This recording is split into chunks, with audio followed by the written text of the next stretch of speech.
Palovec is a small village in Croatia, part of the Međimurje region, not far from the Hungarian border. It's the kind of place where generations of families live side by side, and news travels fast along the grapevine. Back in 2000, one piece of news left the villagers puzzled. Jasmina Dominić, a 23-year-old local woman, had seemingly left town and wasn't coming back anytime soon.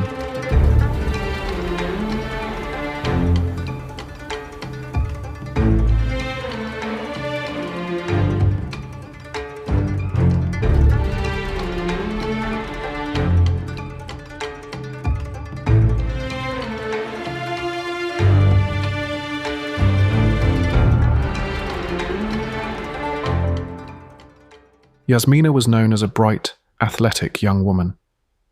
She had been studying in Zagreb, the capital, and was described as a good student and an excellent sportswoman. In fact, she had enrolled at the University of Zagreb's Faculty of Political Science, beginning her studies in 1999. To her friends and family, Jasmina was ambitious and full of life. She dreamed of seeing the world, and it wasn't entirely surprising when she talked about opportunities abroad. So when Jasmina abruptly vanished in the summer of 2000, many assumed she had gone off on an adventure. Her family explained that Jasmina had gone to work abroad, possibly on a cruise ship, and then planned to live in Paris. In a small village, a young person leaving for a job overseas wasn't unheard of. Croatia had recently opened up to the world after the war in the 90s, and many young people sought work on cruise lines or in Western Europe. Jasmina's own father, Martin Dominić, would later say that his daughter told him in 2000 she was heading for a cruise ship job, then moving to Paris with a boyfriend. At first, nobody panicked. Jasmina's mother, Katarina, and older sister, Smiljana, reassured friends and relatives that Jasmina was doing fine. When curious neighbours or extended family asked, they got confident answers. "Oh, Jasmina's working in France," they were told. "She'll visit home soon, maybe next weekend." These explanations, oddly consistent, kept most people satisfied for a while.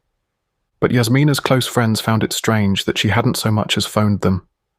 One of her childhood friends, Sonia Shamarija, later recalled how Jasmina's sister Smiljana told me Jasmina was in France whenever Sonia asked where Jasmina went. Sonia eventually drifted apart from Smiljana.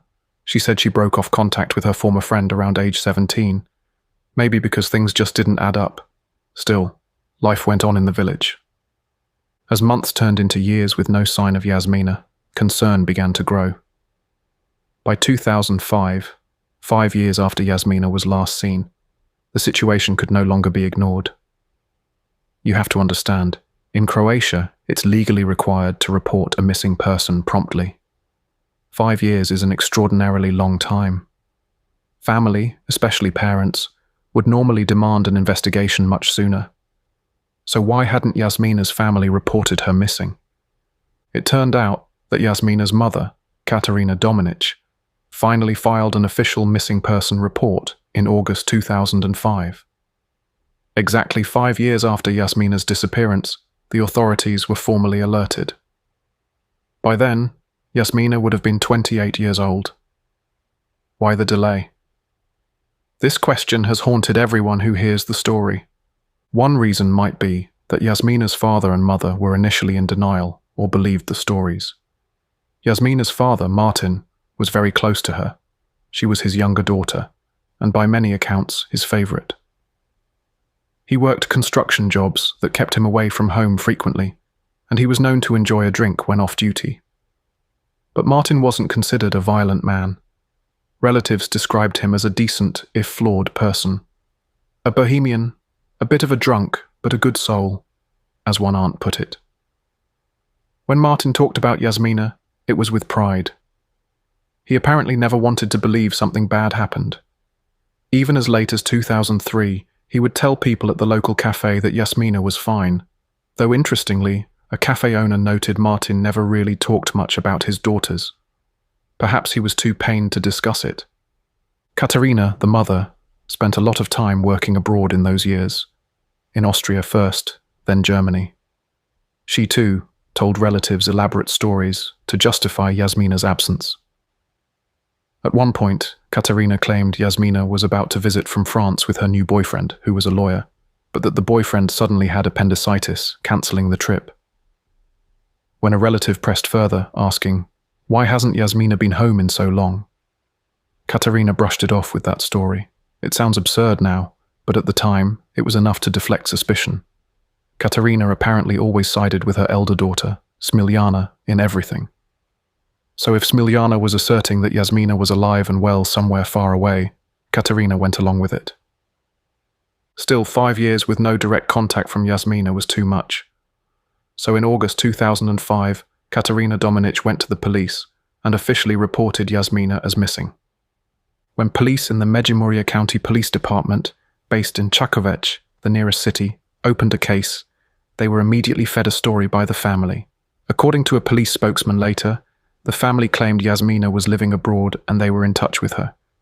Essentially, the Dominić themselves misled investigators. They indicated there was no foul play to suspect. Jasmina had just chosen a life far from home. For a missing person investigation, this is crucial. If the family of an adult missing person says she's alive and just doesn't want contact, the police have little to go on. There were no reports of violence or anything to indicate a crime at that point. So, the case stalled. Authorities did list Jasmina in missing persons databases and even distributed missing posters by 2011. But every lead they tried to follow led nowhere. One detective later remarked in frustration that the family turned us in other directions from the start. Police did in fact visit the Dominić family home in Palovec early on during the 2005 inquiry. It was a standard check. Maybe Jasmina had left belongings behind, maybe she'd returned unnoticed. Who knows? But at that time, we didn't have information. Anything could have happened at home, the detective said. Think about that. Investigators stepped into that very house, a 2-story family home on Nova Street in Palovec, presumably looking around for clues, and they found nothing amiss. There was no evidence of struggle, no hint of a crime scene. Certainly no one thought to open the old chest freezer that sat in the hallway under the stairs. Why would they? It was just another appliance in the house. Meanwhile, Jasmina's extended family grew more suspicious. 2 of Jasmina's aunts, actually her maternal aunts-in-law, sisters named Nada and Draga, eventually distanced themselves from the Dominić because of the strange situation. They later testified that they stopped speaking to Katerina entirely when they learned she waited 5 years to report her own daughter missing. One of them confronted Katerina in anger, saying, "How were you not ashamed to wait so long?" when Katerina had the gall to tell them not to meddle in their family problem. Clearly, not everyone bought the story that Jasmina was simply off on her own, living her best life. There were whispers in the village. You can imagine the gossip. Could Jasmina have run away? Did she have a secret life? Some wondered if she might have been harmed, but by whom? There were no obvious suspects. Jasmina hadn't had any known enemies or serious conflicts. Well, except maybe one ongoing conflict, which no one outside the family knew about yet. Jasmina didn't always get along with her older sister, Smiljana.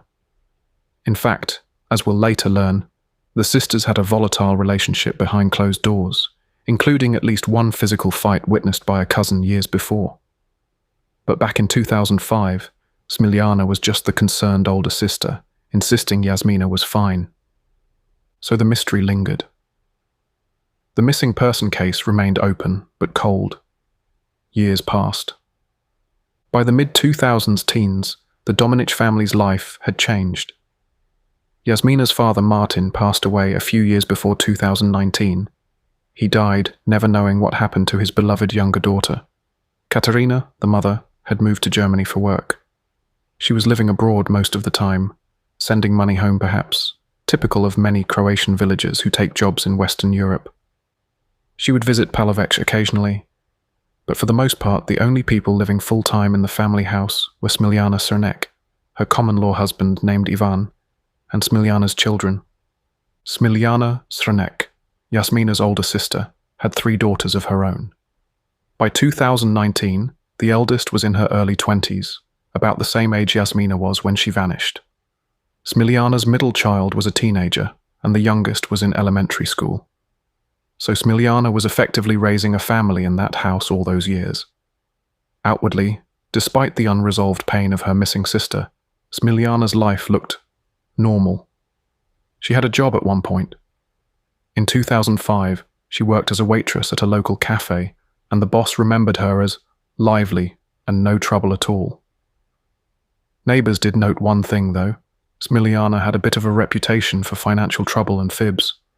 She liked to gamble on slot machines and at betting parlours, and in a notorious incident in 2014, she faked being robbed by strangers to cover up personal debt. She had spent the money for her utility bills, then told police a tale about being mugged for €500, only to have the police figure out she made it up. For that stunt, she even got a minor conviction for filing a false police report. So Smiljana was not exactly a pillar of the community, but no one considered her dangerous. Mostly, people thought of her as perhaps a bit dishonest or manipulative, but certainly not capable of violence. No one, not even her husband Ivan or her children, had any clue of what lay literally under their noses in that house. Not until a cold day in February 2019. It was Saturday, February 16th, 2019, almost 19 years since anyone had last seen Jasmina Dominić alive. Smiljana was home in Palovec, and at least one of her daughters was there. Accounts differ slightly on what exactly triggered the events of that day, but here's what we know. At some point that day, a member of the household opened the old chest freezer that sat in the entry hall of the Dominić home. This freezer had been there for ages, probably the same one from the year 2000. It was a big, heavy Končar brand chest freezer, a common Croatian appliance for bulk freezing meat and produce. Usually, it was kept plugged in and running. In fact, Smiljana's family had recently complained about sky-high electric bills, suspecting that old freezer was an energy hog. That Saturday, they had apparently decided it was time to get rid of the freezer once and for all. Smiljana's daughter had told an aunt that they even scheduled a junk collector to haul it away that weekend. Possibly, they had unplugged it to defrost and clean it in preparation. What came next was the stuff of nightmares. As the freezer thawed, a foul odour began to spread. And when they looked inside, beneath some frozen food and a layer of ice, a human leg became visible. There, curled up at the bottom of the chest, was a body that had been in the freezer all along. I can only imagine the shock. One of Smiljana's daughters made a panicked phone call to her great-aunt. She was hysterical, saying, "You can see legs in the freezer." The daughter asked if she could bring her younger siblings over to the aunt's house. They were at a church youth class at that moment, clearly wanting to shield them from what was happening. Meanwhile, it seems Smiljana herself became ill at the scene, fainting upon the discovery. There were conflicting reports. One rumour was that Smiljana had been the one to call for an ambulance, claiming she felt unwell. Another, more credible account says the eldest daughter and her fiancé ran to the neighbours for help and had them call the 112 emergency number. Either way, the police were notified via the county emergency medical service that a body was found at the house. Officers from the Međimurje police rushed to Palovec. It was evening by the time they secured the scene. The news that came over the radio must have stunned them. A corpse in a freezer, inside the home of a woman whose sister had been missing for 18+ years. They likely already suspected the answer, but proper identification was needed. The body was frozen solid in a fetal position, knees bent, head tucked down. It had been wrapped up. Later reports said the head was wrapped in plastic and tied with tape or nylon. In fact, an autopsy would find that a black plastic garbage bag was around the head, fastened by a pair of nylon stockings used as a tie. The remains were so well encased in ice that the authorities simply picked up the entire freezer and transported it to the morgue with the body still inside. They did not attempt to extract the corpse on site. It was safer to keep it frozen until forensic experts could slowly thaw it under controlled conditions. The small village of Palovec was instantly transformed into a major crime scene. Police and forensic teams swarmed the property in the following days. Yellow tape went up. Villagers watched, horrified, as technicians in white suits carried out evidence bags and took photographs of every corner. This was a crime that had literally been under that roof for nearly 2 decades, and no one knew. The immediate question on everyone's mind was, who was the victim? But sadly, in a village that small, the answer was almost obvious. No other person had disappeared from Palovec around that time, and Jasmina Dominić's missing case was infamous in the area. The body was taken to the county hospital in Čakovec for autopsy. Pathologists had to wait for it to fully defrost over a couple of days before they could examine it. By Monday, February 18th, 2019, enough of the ice had melted to begin. The autopsy was conducted between 10 a.m. and 12:30 p.m. that day. Even before official results came in, police had enough to act. The very same night the body was found, February 16th, 45-year-old Jasmina Dominić was arrested on suspicion of murder. After all, it was her house, and she had lived there throughout. If this was Jasmina, then Smiljană's long insistence that her sister was abroad would be a monstrous lie. The arrest was made around 10 p.m. that Saturday.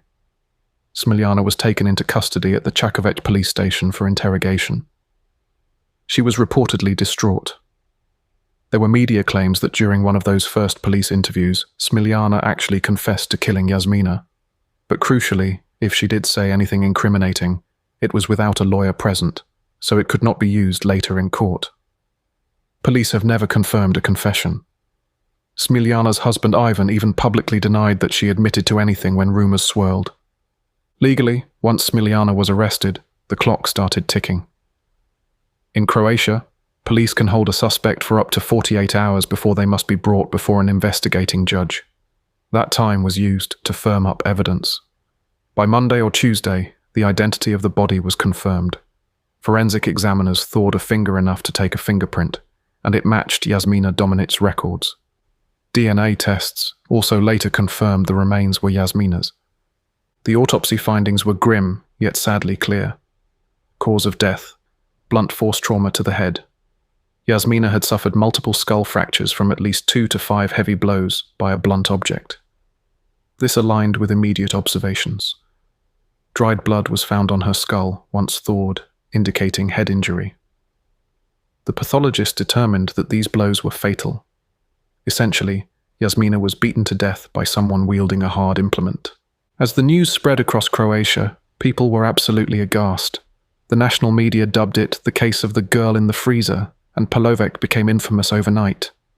Commentators and the public asked, how is it possible that a family lived for 19 years with their daughter's corpse hidden in a freezer inside the house? It seemed beyond belief, like some urban legend, not real life. But it was all too real. For the villagers of Palovec, the revelation was accompanied by a sense of communal guilt or regret. Many had accepted the family's explanations for years. Some did find it odd, but no one imagined this. One local man told reporters he'd never had a case like this happen around here before. Indeed, Croatia hadn't seen anything quite like it either. It was one of the most bizarre and talked about crimes in the country's recent memory. With Jasmina Dominić now in custody, investigators from the Županijsko državno odvjetništvo, county state attorney's office, in Varaždin took over. In Croatia's system, once a crime like murder is apparent, a state attorney, prosecutor, leads the investigation in coordination with an investigating judge. Jasmina was going to be questioned formally by the prosecutor and then likely face a remand hearing before a judge to decide if she would stay in jail until trial. Jasmina was assigned a defense attorney. Initially it was a local lawyer, but an interesting twist. That lawyer, Davorin Zlatarik, had to step away from the case because he had been a county prosecutor in Čakovec back in 2005. In other words, he had been involved in the missing person inquiry for Jasmina. To avoid any conflict of interest, he recused himself at the prosecution's request. A new lawyer, Krešimir Golubić, stepped in to represent Jasmina. Golubić would later become known for mounting a spirited defense. Meanwhile, the police and forensic teams continued combing through the house for evidence. And oh boy, did they find some. Remember that plastic bag around Jasmina's head? On it, the forensic experts found a thumbprint that matched Jasmina Dominić. And that's not all. The nylon stockings used to tie the bag had multiple DNA profiles on them, Jasmina's, Smiljană's, and even their mother Katerina's. There was also an unknown male DNA on that binding, which raised eyebrows. Could another person have been involved in wrapping or handling the body? Possibly, though it might also have been some contamination or irrelevant trace. Investigators didn't find any obvious male accomplice in Jasmina's life who could fit, so this would remain a point of contention. The defense certainly tried to leverage the unknown DNA angle later. Other forensic findings included traces of Smiljana's DNA on a black nylon bag that had been placed over Jasmina's head and on rubber gloves found with the body. In contrast, they checked Jasmina's fingernails and body for signs of struggle or other DNA. Aside from Jasmina's own DNA, no definitive traces of Smiljana were found under the nails or on certain body swabs. That wasn't too surprising. After all, the body had been frozen and not moved for so long. Some evidence could be degraded, and if the attack was a surprise head blow, Jasmina might not have fought back much. One big mystery remained: the murder weapon. Despite thorough searches, the blunt object used to kill Jasmina was never found. It could have been anything heavy: a metal bar, a bat, a piece of wood. And it's possible it had been removed from the house long ago. Now picture Smiljana being brought into court for her initial hearing. There's footage of her escorted by police, head down. The judge ordered her detained for the duration of the investigation, citing the seriousness of the crime and the possibility she might flee or influence witnesses if released. This is standard in such severe cases. She was placed in pre-trial detention. The small community was reeling. Smiljana's husband, Ivan, and children were in shock. In one fell swoop, they learned that their missing sister, aunt, had been in their home all along, and that their wife, mother, was the prime suspect in her murder. Reports say that Ivan promptly pulled the two younger daughters out of school and left town to shield them from the media frenzy. The family was devastated and completely bewildered. If they are to be believed, Smiljana had managed to keep this secret from even her closest loved ones. It's almost unfathomable. How do you hide a body in a freezer that everyone in the household uses? But apparently, Smiljana organized the freezer contents such that the bottom compartment with the body was iced over and covered with meat and food on top. People might have opened it to grab something without ever digging deep enough to see what was underneath. Remember, the body was beneath a sheet of ice at the bottom. Over years, that became like permafrost concealing what lay below. The village of Palovec turned into a media circus. Camera crews lined the quiet street in front of the Dominić house, broadcasting live updates. The mayor of the municipality gave statements expressing sorrow and shock. People visited Jasmina's grave once she was finally laid to rest.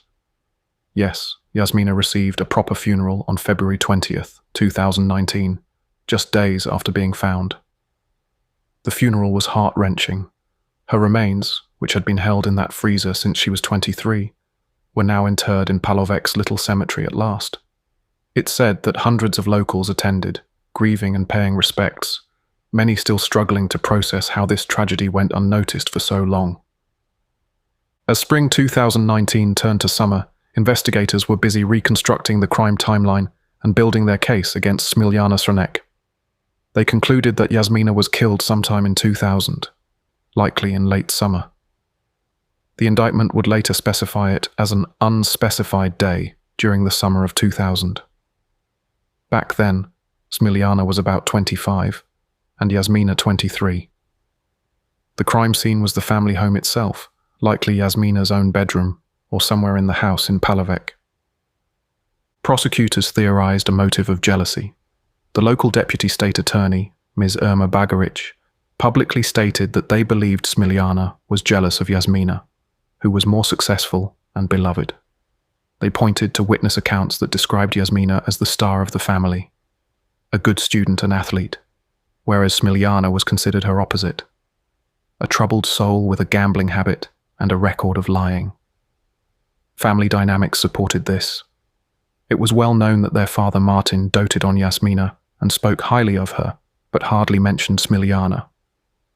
One cousin testified that Martin favored Jasmina. He never really spoke of Smiljana. This favoritism might have bred resentment. However, Smiljana's defense attorney Golubic wasn't going to accept the jealousy narrative so easily. He hinted that the Dominić family had many secrets and that things weren't black and white. Indeed, skeletons tumbled out of the closet. For instance, it turned out Jasmina had actually dropped out of university in 1999. She lost her student status because she didn't enroll for her second year. So she wasn't the perfect student everyone thought. It was a secret she kept. She'd also had a love-life drama. Jasmina was involved with a married man around 1999 to 2000, a relationship she began while working as a waitress in a local bar. That married boyfriend was possibly the reason she stayed in the village that summer.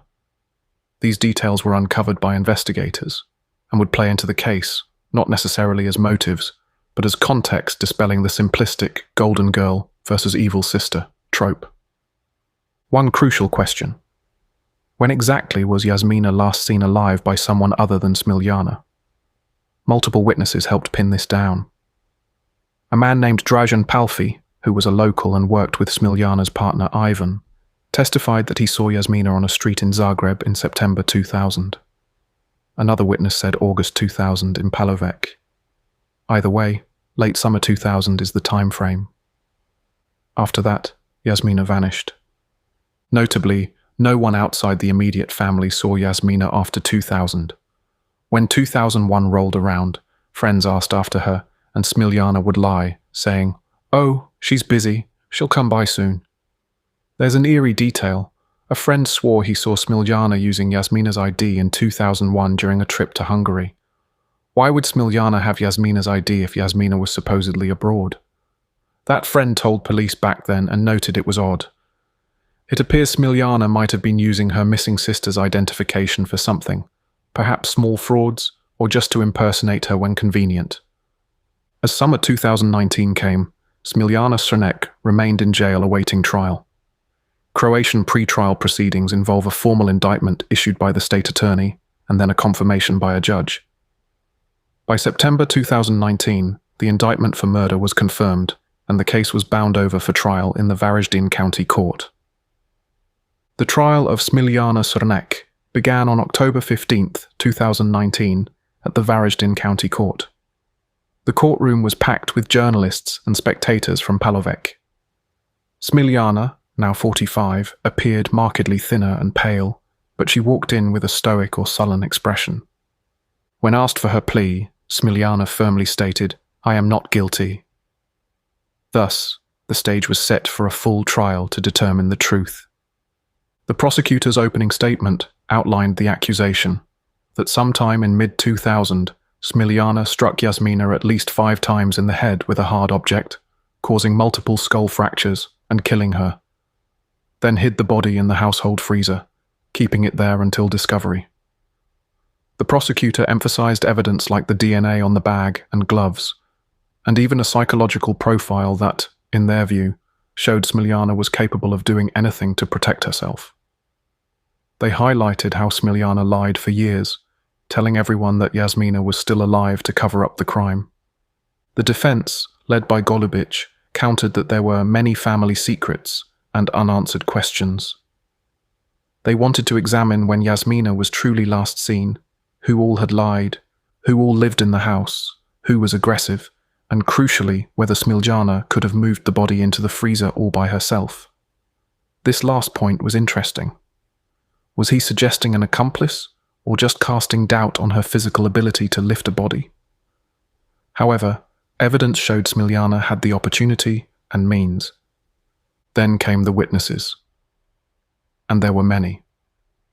Over multiple hearings in late 2019, friends, relatives, neighbors, and experts took the stand, painting a detailed picture of the family and the fateful event. I'll highlight some of the most compelling moments. Sonia Shamaria, the childhood friend of both sisters, testified that she grew up with them and knew the family well. She recalled that after 2000, whenever she asked Smiljana where Jasmina was, Smiljana claimed, "She's in France." Sonia recounted one specific conversation where Smiljana insisted Jasmina was living in Paris happily. Hearing this, Smiljana, the defendant, lost her temper right in the courtroom, shouting that Sonia was lying. The judge had to intervene. This outburst gave everyone a glimpse of Smiljana's anger. Sonia held her ground, and the exchange was tense. Vladimir Matic, a cafe owner from Palovec, testified that Smiljana worked for him briefly in 2005 and she behaved normally. About Jasmina, he said he only knew what gossip said, which implies that by then villagers had been speculating. Boris Croatian, a distant cousin of the family, provided one of the most dramatic accounts. He said he had completely cut contact with Smiljana after 1998 due to something disturbing he witnessed. He described an incident 23 or 24 years ago, from 2019, so mid-90s, where he walked into the Dominić house to find Jasmina and Smiljana in a vicious fistfight. They were yelling and physically brawling. Jasmina, seeing Boris, ran out of the house yelling "Bieži," which means run or get away. Then Boris saw Smiljana coming after them, and he said, "She didn't look normal. She looked scattered, strange, bad, dangerous, almost wild. Her eyes had no pupils, like foam was at her mouth." According to him, Jasmina cried out, "She's going to kill us," in their local dialect. This was years before the murder. That testimony was chilling. It suggested that an explosive, possibly violent side of Smiljana had surfaced long ago. In court, Smiljana wept and insisted Boris was lying, again proclaiming, "I love my sister. I didn't kill her." But the damage was done. The image of her foaming at the mouth in a rage stuck with everyone. Josipa Vugrinek, a relative and family friend, testified that she last saw Jasmina in mid-2000 and everything seemed fine then. Josipa noted some family dynamics. Smiljana could be odd in her own way, but she was very helpful as a person. And Jasmina was a good student and athlete.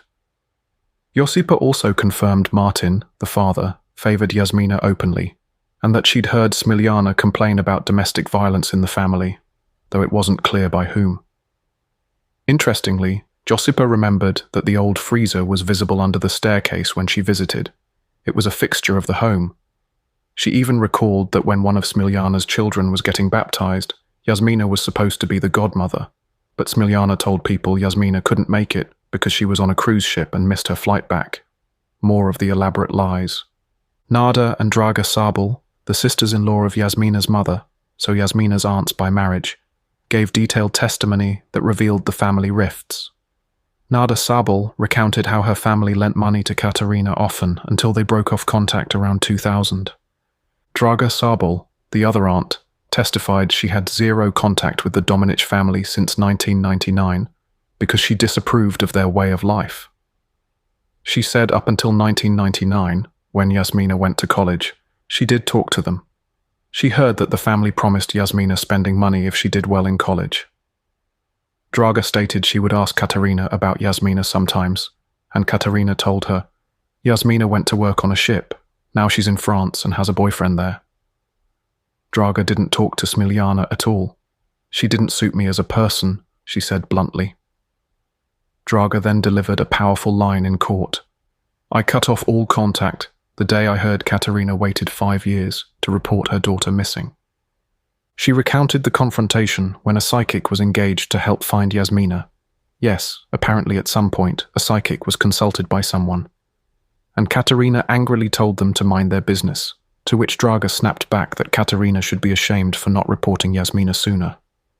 Draga also observed that Katarina was always on Smiljana's side. About the father Martin, Draga said, "He wasn't a bad man, but alcohol did its thing. In my opinion, he wasn't that aggressive. He was closer to Jasmina.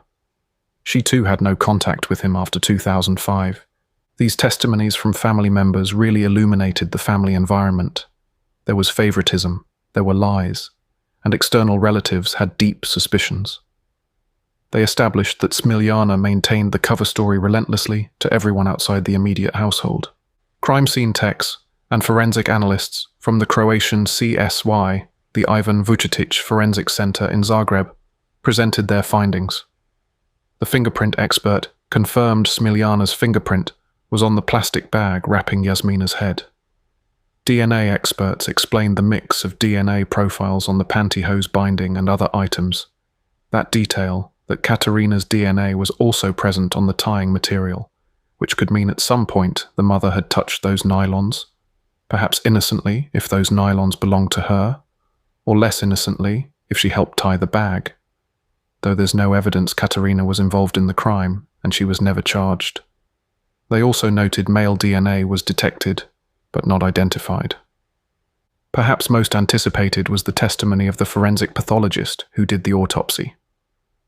By reports, when she took the stand earlier, in a preliminary hearing, there was a false rumor that she got physically ill seeing the photos of the frozen body. The judge corrected that the doctor's moment of illness was due to unrelated health issues, not the gruesomeness per se. Still, seeing those images cannot have been easy for anyone in court. The pathologist described the injuries: severe fractures of the skull consistent with multiple blows. There was no mention of injuries on other parts of the body in open sources, which suggests Jasmina might have been attacked while perhaps asleep or at least off guard. Since no signs of defensive wounds were highlighted, prosecutors even theorized Smiljana might have struck Jasmina na spavanju, meaning while she was sleeping, though we can't know for sure. A particularly intriguing session was when the court-appointed psychiatric experts from Vrapče Hospital testified about Smiljana's mental evaluation. They had examined her and reviewed her history. Their findings: Smiljana Srnek was sane and responsible for her actions, but she exhibited a dissocial, antisocial personality disorder. They described her as having latent aggression, a low tolerance threshold, and impulsive reactions. They noted that she tends to externalize blame and show little remorse for wrongdoing. In fact, they said for some things she admitted doing, they saw no sign of genuine regret in her emotions. They also mentioned that Smiljana herself admitted to them that she was obsessively clean in maintaining the house, constantly cleaning, to a compulsive degree. This tidbit led some to darkly joke that maybe that's why no smell was noticed. She kept everything so neat and perhaps sealed up. More seriously, it aligned with how she could keep using that freezer daily. Perhaps she was methodical and careful, which is a chilling thought in context. The experts explained what a dissocial personality disorder is: basically traits of no guilt, entitlement to break rules, potential aggression, and rationalizing behavior. They clarified it's not insanity, just a personality type that can be associated with criminal behavior.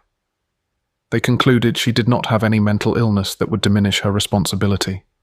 She knew what she was doing. They also revealed that Smiljana had been on sedatives and antidepressants since 1996 for insomnia, depression, and stress, indicating she had mental health struggles long before this incident, perhaps related to personal issues or postpartum depression. Her first child was born mid-90s, remember?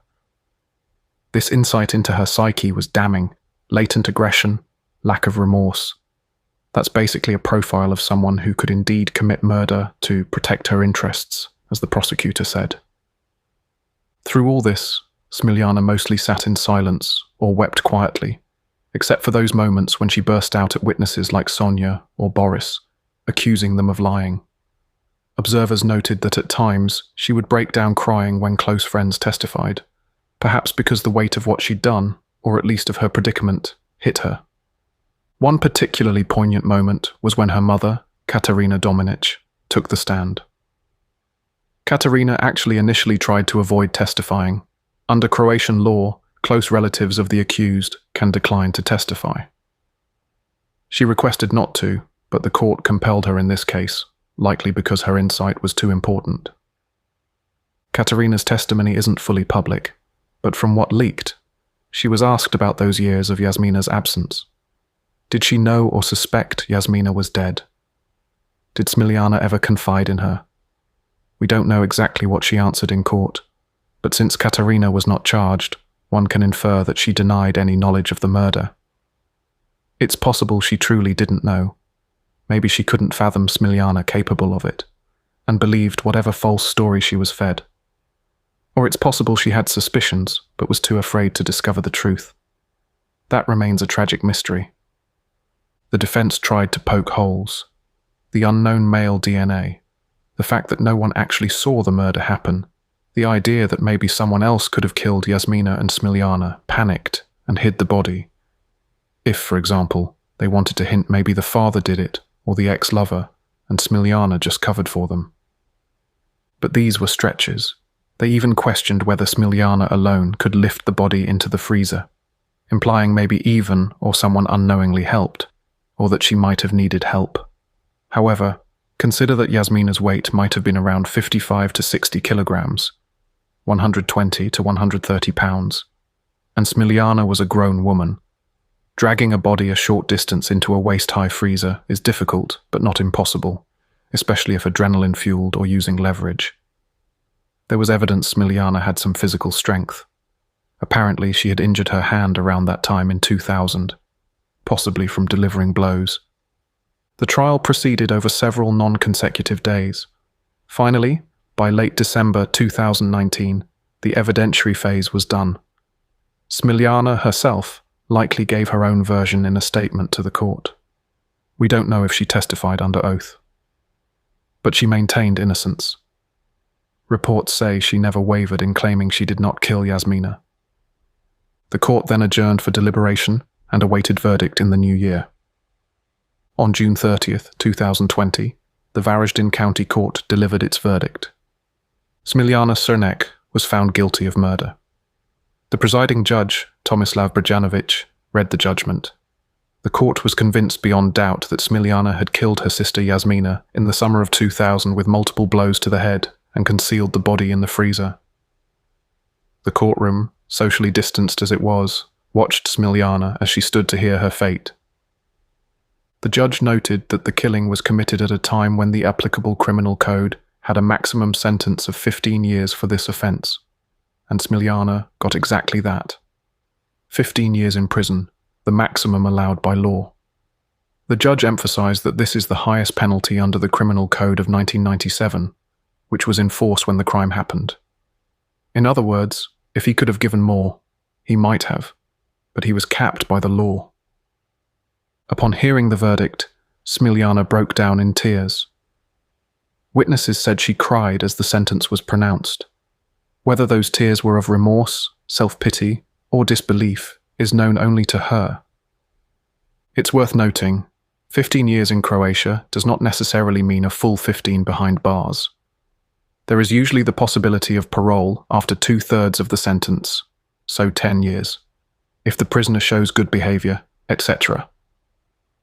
However, given the nature of this case, I suspect authorities would be very cautious.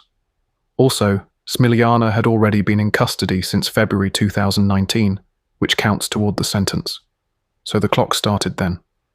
With 15 years from 2019, her sentence would run until 2034, but potentially she could be out by late 2029, if granted early release at 2/3 time served. These calculations, of course, depend on her behaviour and legal provisions. Smiljana's defence lawyer Golubic filed an appeal to the Croatian Supreme Court, as expected. He raised about 35 points of contention, from evidentiary rulings to interpretations. One angle he pushed was that the first instance court allegedly refused a number of his evidence proposals.